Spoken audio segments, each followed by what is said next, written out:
Assalamualaikum warahmatullahi ta'ala wabarakatuh.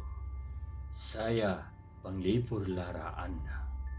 Para penonton permisa sekalian, Allah juga telah menciptakan banyak makhluk yang tidak dapat dilihat dan disaksikan oleh panca indera manusia seperti malaikat, jin dan syaitan.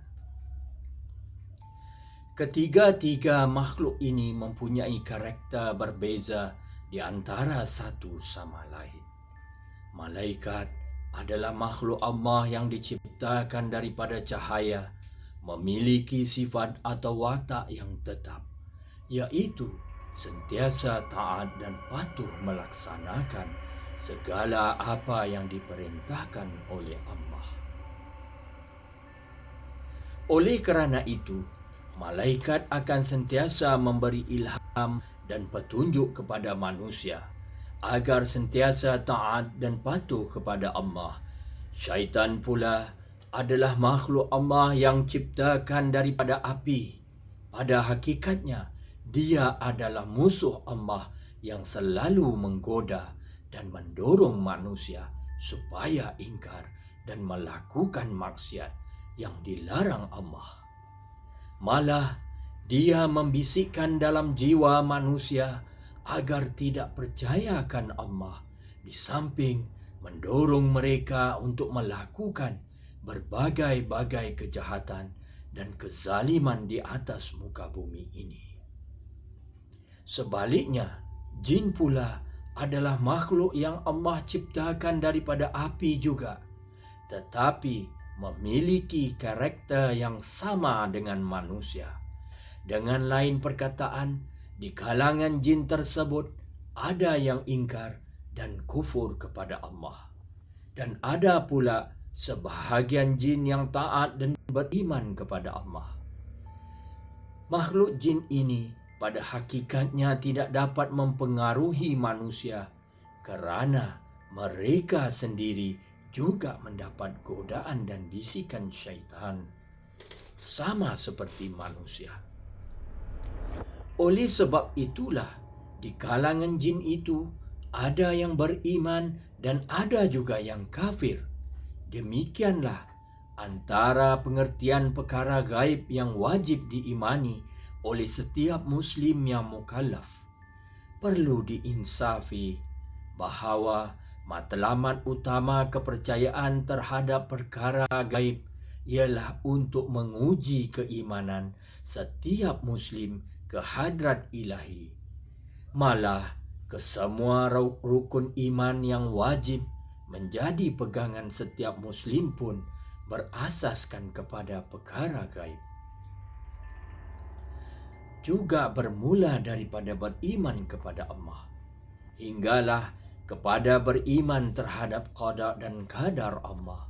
Petikan dari harian Metro, percaya pada yang karut, oleh Profesor Dr. Engku Ahmad Zaki Engku Alwi, Uniza. Para penonton sekalian, mari kita teruskan dengan siri bercakap dengan jin. Saya harap Anda akan menyukainya. Bismillahirrahmanirrahim. Siri bercakap dengan jin, jilid 1, siri 4. Kereta Datuk tersadai di tepi jalan. Sudah seminggu hari raya berlalu, tapi rumah Datuk tetap sibuk dengan anak cucu yang datang berhari raya ke rumahnya. Pada malam 27 lekor yang lalu, Datuk turut sama memasang lampu di halaman rumah dengan anak cucu. Datuk membelikan mercun untuk anak cucunya. Sesungguhnya, Datuk amat menyayangi semua anak cucunya, dan memang menjadi kebiasaan dalam hidup Datuk. Pada hari raya pertama, dia akan mengumpulkan anak cucunya di anjung rumah, makan lemang dan rendang bersama anak cucunya. Kemudian akan mengepalai anak cucunya pergi ke masjid untuk sembahyang hari raya. Lepas itu, Datuk akan mengajak semua anak cucunya pergi ke tanah kubur menziarahi kubur nenek moyang yang sudah pergi. Datuk pun menunjukkan kubur Datuk Nenek pada anak cucu sambil menyebut keistimewaan Datuk Nenek masa ada hayatnya dulu.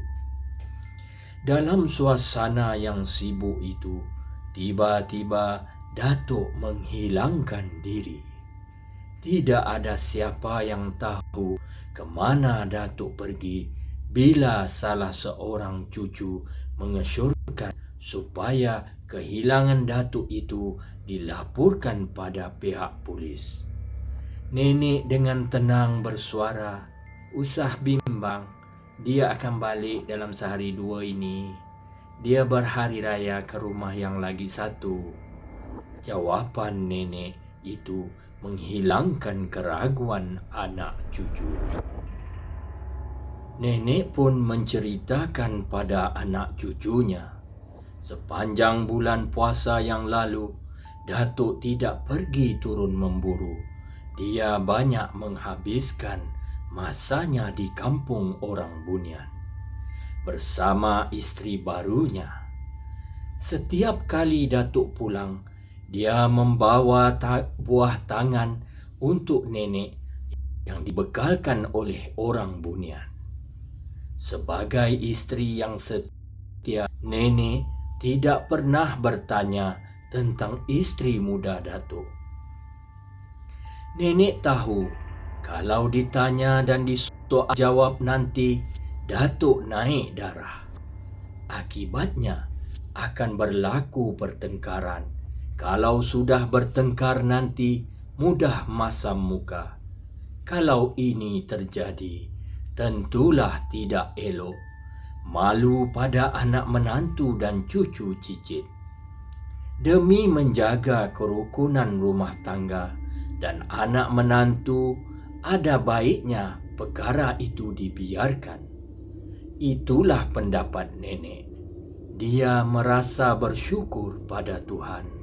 Kalau Datuk sihat dan boleh makan dengan baik, itu sudah cukup.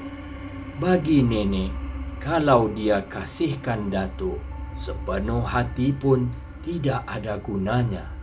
Satu hari, salah seorang daripada mereka akan berpisah juga atas kehendak Allah yang Maha Besar.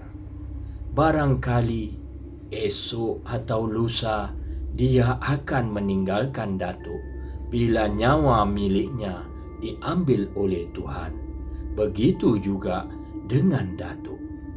Tidak ada yang abadi di dunia ini melainkan Allah yang Maha Bijaksana. Nenek menghitung semuanya ini.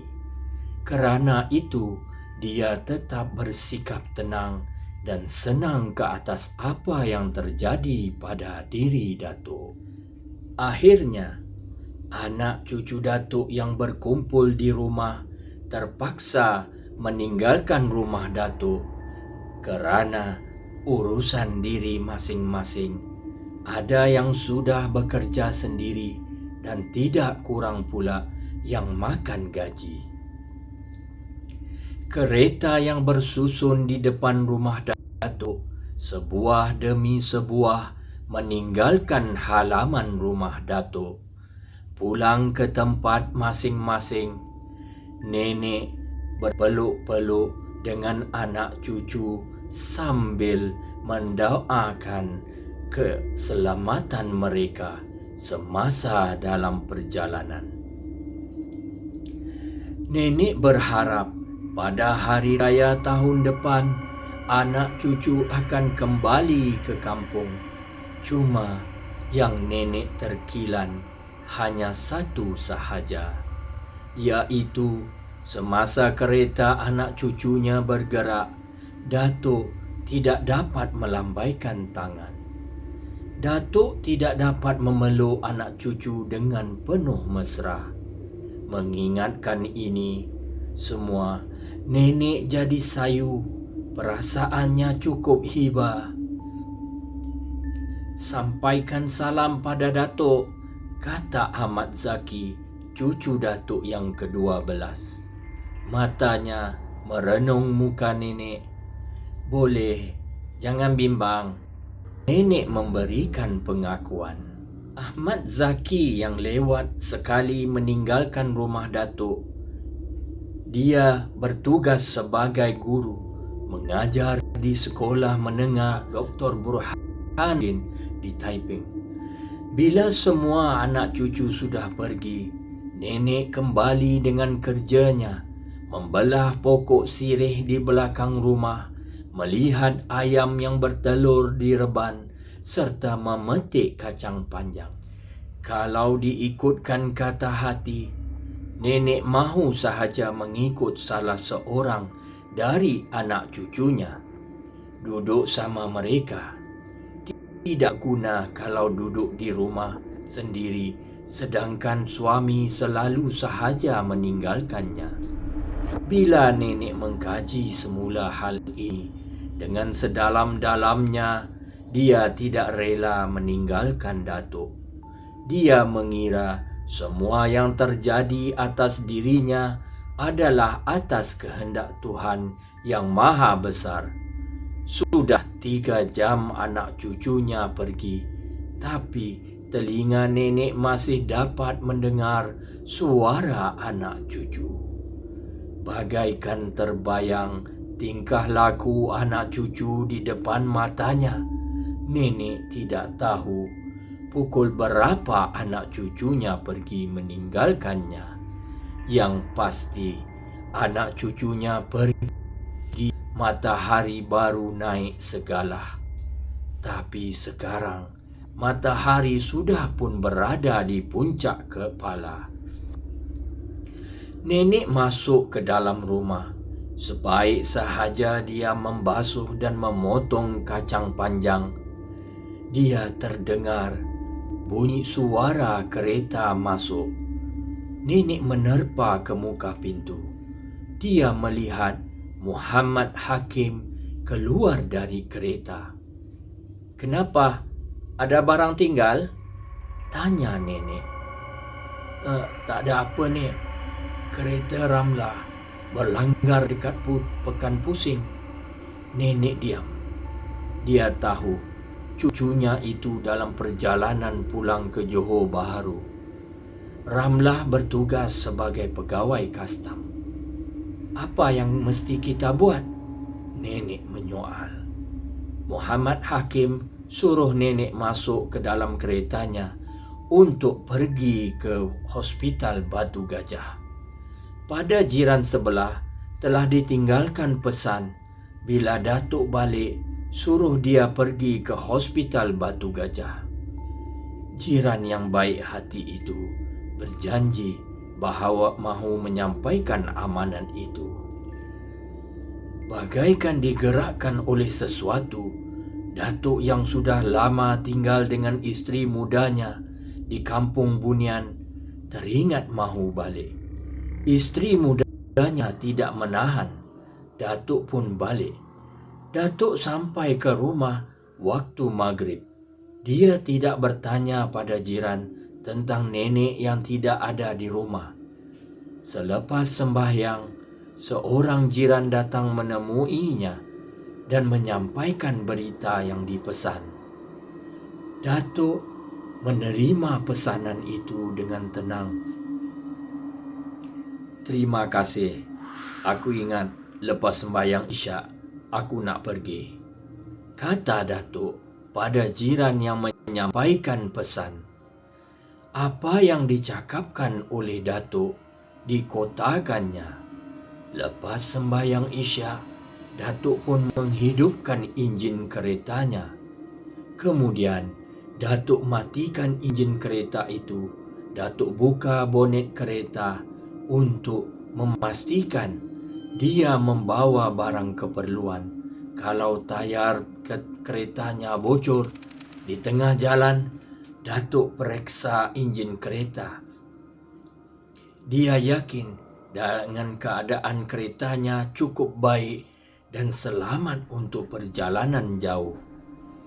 Masa Datuk meninggalkan rumah, keadaan langit agak mendung. Tidak ada bintang mengerdip. Tiada bulan sabit di kaki langit. Datuk terus memandu kereta Ford Anglia dengan tenang, membelah kegelapan malam. Kereta Datuk sudah pun melintasi Kampung Buruk Bakul dan Simpang Tiga. Bila masuk ke dalam kawasan Kampung Buluh Aur, hujan mula turun dengan lebatnya. Agak sukar juga Datuk memandu. Dalam malam hujan yang lebat, dia terpaksa melarikan keretanya dengan perlahan sekali-sekala. Sesekali, Datuk terbabas ke tepi jalan bila berselisih dengan lori balak atau lori ikan. Datuk terpaksa memberhentikan keretanya. Datuk sudah pun melalui Jambatan Nordin di Tanjung Belanja. Sekarang, Datuk sudah memasuki Pekan Parit. Hujan tidak juga beransur reda. Walau apa yang terjadi, Datuk tetap mahu meneruskan perjalanannya ke Hospital Batu Gajah. Datuk meninggalkan Pekan Parit. Datuk menggigil kesejukan. Sampai di satu seleko, kereta Datuk berhenti dengan tiba-tiba. Dia cuba menghidupkan enjinnya. Usahanya itu tidak berjaya. Dalam hujan yang lebat itu, Datuk keluarkan diri dari perut kereta. Datuk membuka bahagian depan dan dengan lampu picit di tangan, dia meraba-raba semua wayar yang terdapat pada enjin kereta. Badannya sudah basah. Dia menggigil. Datuk ingin menghidupkan keretanya. Tidak berjaya. Datuk membunyikan hon, tidak bersuara. Datuk masih juga tenang. Walaupun dia tahu dia sekarang berada di tempat sunyi. Di kiri kanannya penuh dengan hutan tebal. Kilat mula bermaharajalela.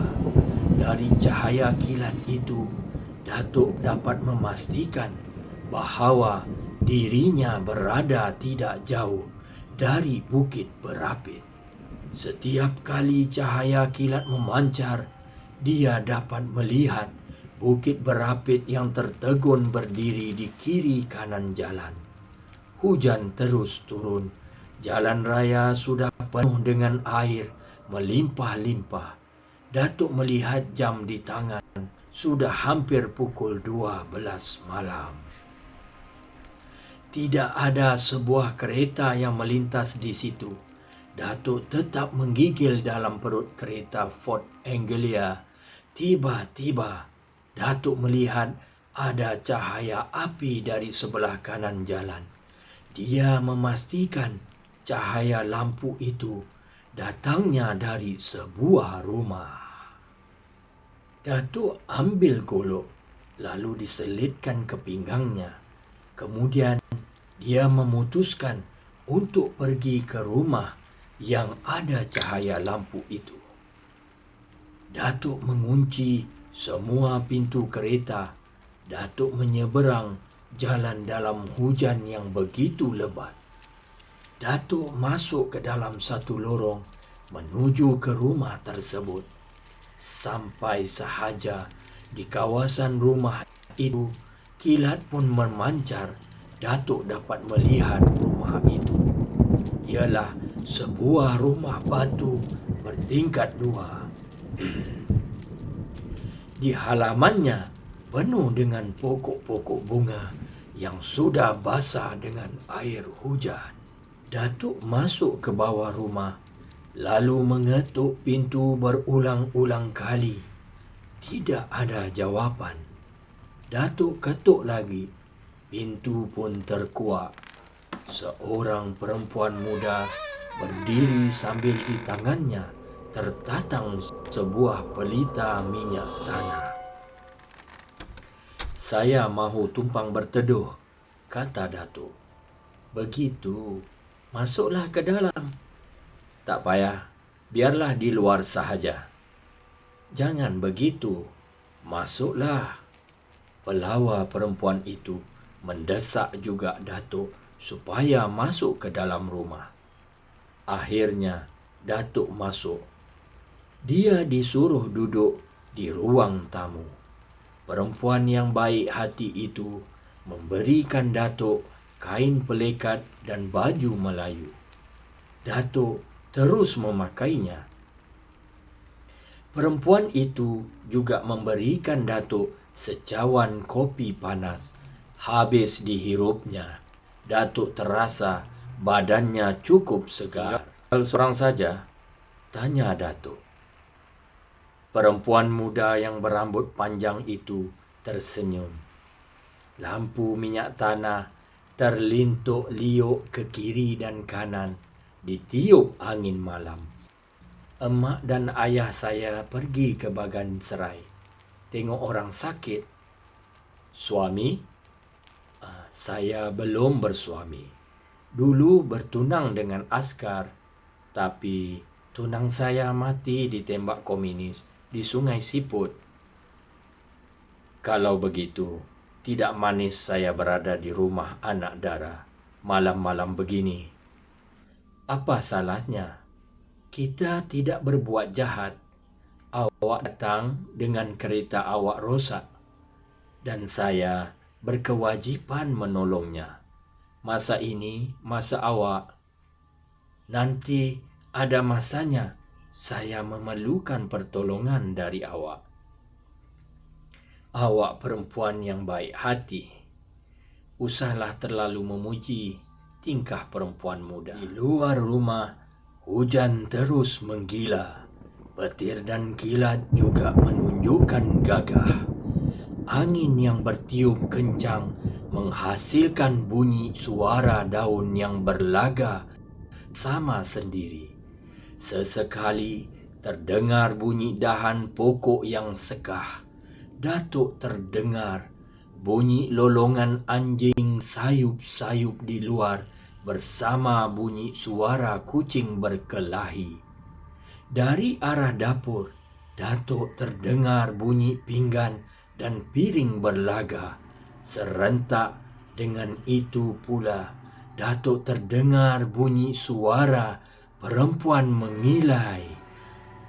Datuk tidak menyoal apa yang didengarnya pada perempuan muda itu.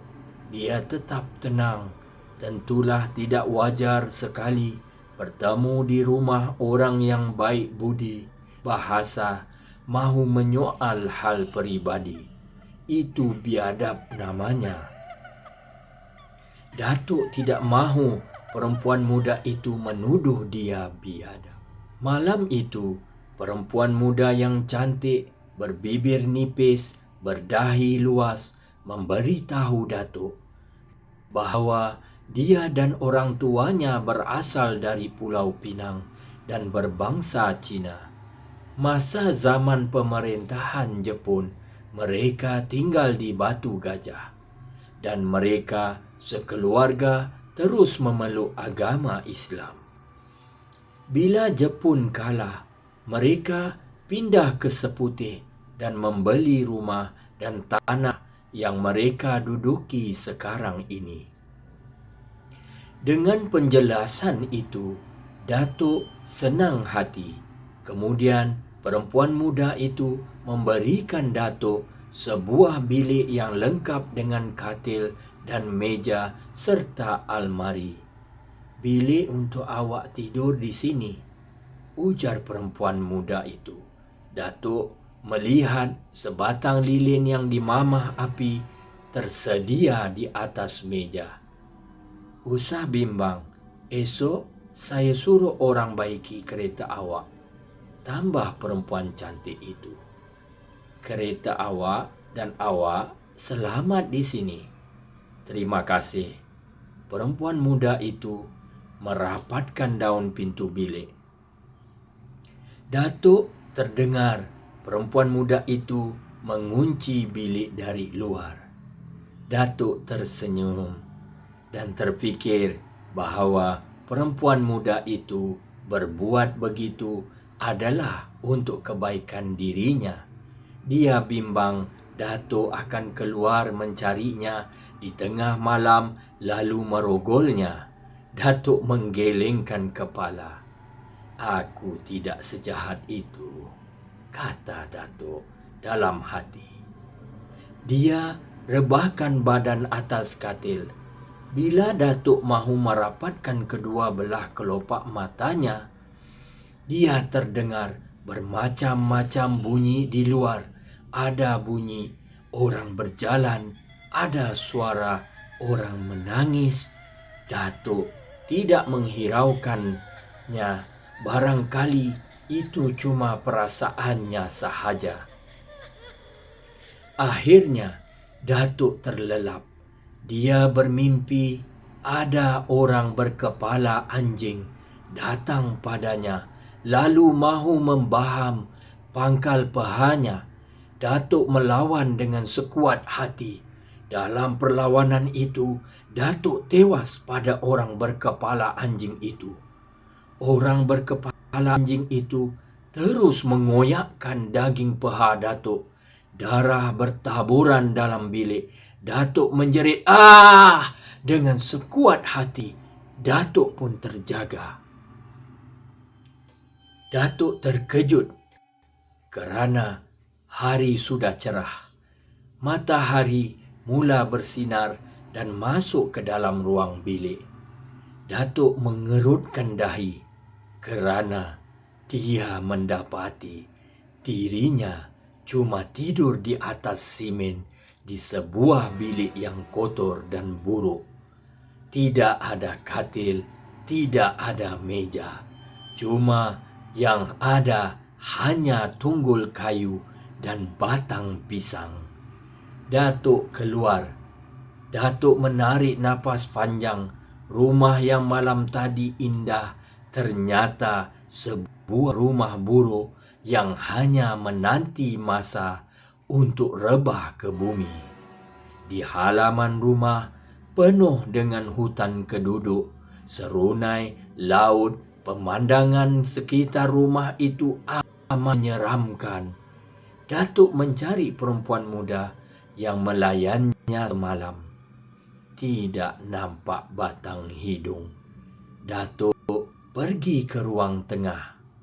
Dia melihat satu cawan sumbing yang kotor. Di dalamnya ada air hitam yang busuk. Ada 2-3 ekor bangkai cicak yang kembung perutnya terdapat dalam cawan itu. Datuk mengucap panjang. Dia ingat malam tadi dia minum di situ.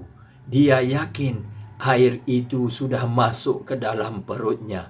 "Syaitan, aku dipermainkan oleh syaitan," bisik batin Datuk. Dia pun meninggalkan kawasan rumah itu menuju ke jalan raya. Datuk cuba menghidupkan enjin keretanya. Suara kereta mengaum. Datuk cuba memandu 2-3 rantai ke depan. Keretanya tidak mengalami sebarang kerosakan. Datuk terus menuju Hospital Batu Gajah. Dia kecewa. Ramlah yang terlibat dalam kemalangan jalan raya sudah meninggal dunia.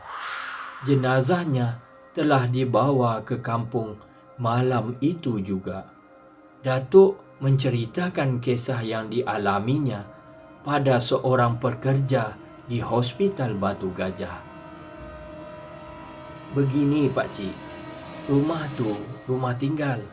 Anak dara tuan punya rumah itu menggantung diri di ruang tengah rumah tu," beritahu pekerja itu pada Datuk. Sebab dia kecewa kerana tunangnya berkahwin dengan orang lain. Begitu, suara Datuk lembut.